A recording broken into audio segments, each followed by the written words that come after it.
Here in the first question of it, it says decide among the following sets which sets are subsets of one and another.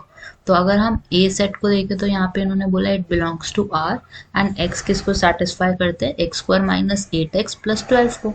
और इसको simplify कैसे करोगे, this is nothing but by using middle terms term splitting. X square minus 8x plus 12 is the 12 का split करो such that कि आप 8 को split कर सको. This is 6 and 2.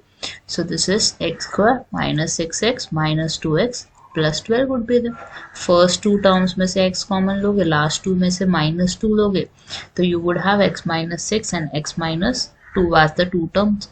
तो हमारा A set क्या हो गया 2, 6, B is 2, 4, 6, C हमारा 2, 4, 6, 8. इसका मतलब क्या है एंड सो ऑन. इसका मतलब क्या है कि सारे के सारे हमारे इवन नंबर्स हैं. यहाँ पे D हमारे पास क्या है, इट बिलोंग्स टू 6, उसके बाद 6 है यहाँ पे, ठीक है, सिर्फ 6 वैल्यू है. तो अब यहाँ पे हमें देखना है कि कौन सा किसका सबसेट हो सकता है. तो आई कैन क्लियरली सी कि B और A का रिलेशन बन रहा है और A किसका सबसेट है, it is a subset of B. अब हम चेक कर लेते हैं A किसी और का भी सबसेट है, C का भी है. So you can write A is a subset of C as well. ठीक है, ए का और कोई कॉम्बिनेशन नहीं बन रहा, बी का चेक करेंगे.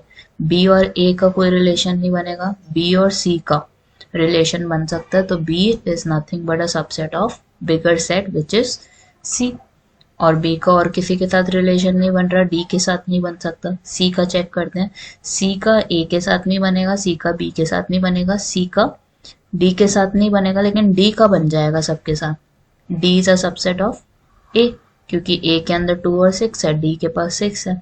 D is a subset of A, D is a subset of B, D is a subset of C in this case. So these are the subsets which can be there between A, B, C and